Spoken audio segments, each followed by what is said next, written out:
What's going on, guys? It's Dramon, and today's episode of NBA Talk, we talk about the Great White Buffalo. The Great White Buffalo.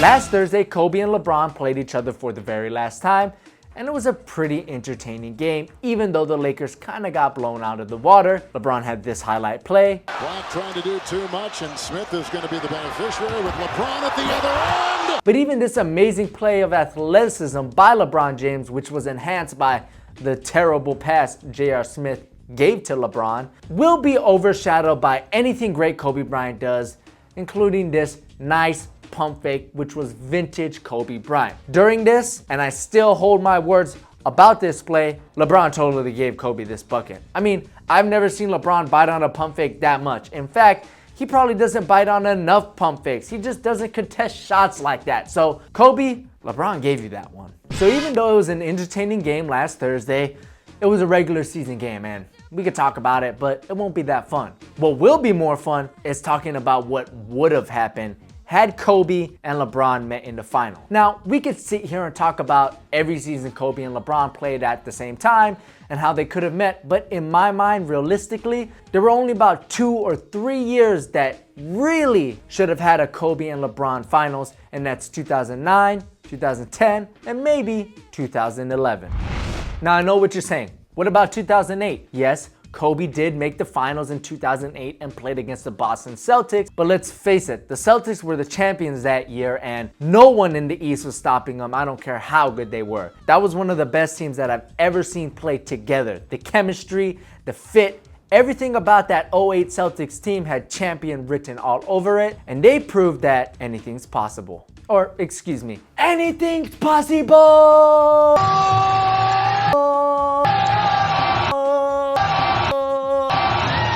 Fast forward to 2009, the fire within Kobe to win a ring without Shaq is fueled even more by the previously mentioned Boston Celtics. So there really wasn't stopping Kobe from getting to the 2009 NBA Finals, even though there was a tough pit stop by the Denver Nuggets. Shout out to Lennis Kleza. The dude was popping threes left and right that series. Nene was throwing bows. Chris Anderson was, and Carmelo was actually playing defense, but Chauncey Billups was the real star in that series for me, showing what veteran leadership can do to a playoff team. But at the end of the day, the Lakers came away with 4 wins, advancing to the next round. Meanwhile, the Orlando Magic had a 3-point lead with 1 second left in Cleveland. All they had to do was not give up a 3. And what'd they do? Give up a 3. Off the ball, Lewis gets it to LeBron for 3 for the win. Yes!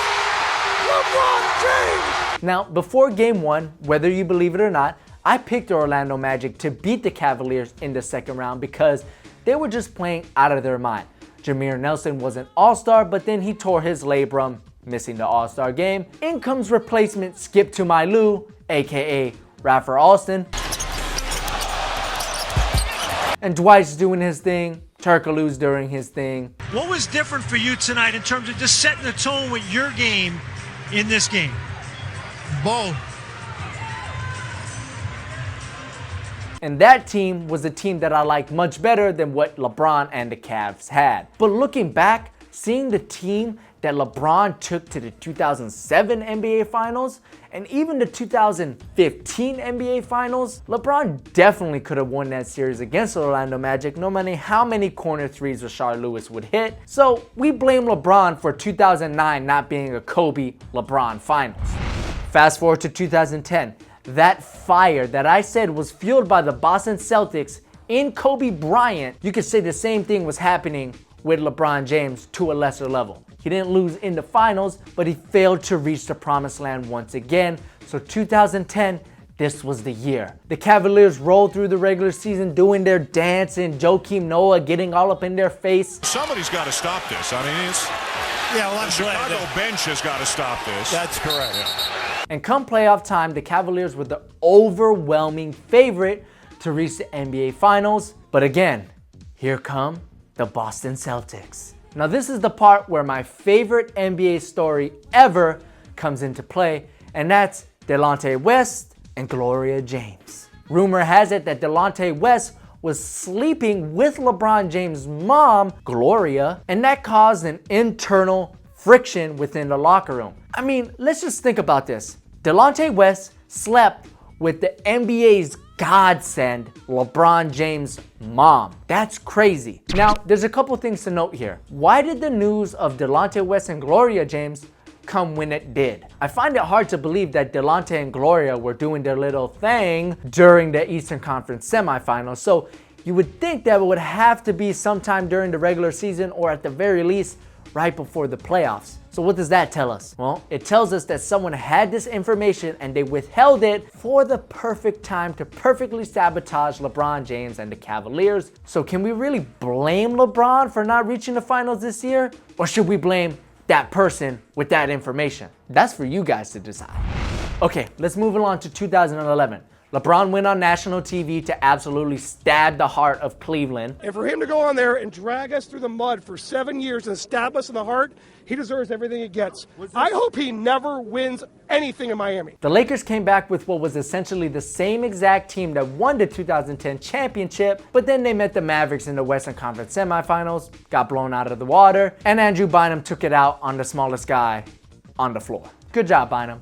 That's why you're not in the NBA anymore. Meanwhile, in the Eastern Conference, LeBron and the Miami Heat were struggling a little bit to find their way in the beginning of the season, but once they got rolling, boy did they get rolling, and they moved straight along to the NBA Finals to meet the Mavericks in what was one of the most disappointing NBA Finals performances by one of the greatest players to ever play the game that I have ever seen. What exactly happened to LeBron in this finals is a totally separate video in itself, but the fact is that we could safely blame Kobe Bryant for not getting to the NBA Finals, giving us Kobe versus LeBron. Okay, let's do a quick review. Out of the 3 years that I think LeBron and Kobe could have realistically met in the NBA Finals, who do we blame?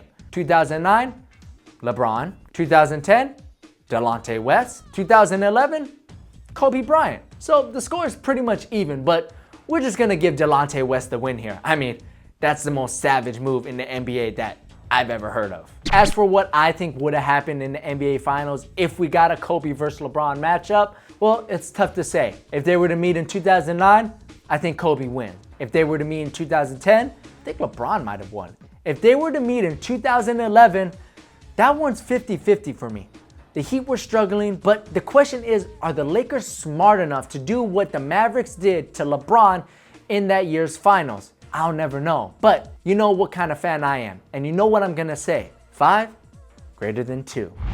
Anyways, guys, the point of this video is for you to let us know what you think would have happened had Kobe and LeBron met in the NBA Finals. Who would have won? Would it have been one of the greatest matchups in NBA Finals history? That's for you to decide. Hope you guys like this video. My name's Jeronmon. It's been nice having you. I'll see you in the next one. Peace. And today we're gonna be ranking our top 10 Kobe signature models. Since we've had time in the Kobe 11, we can fairly place it regular season game I have ever seen. Oklahoma City versus the Warriors, February 27th. Sorry, Oklahoma City fans.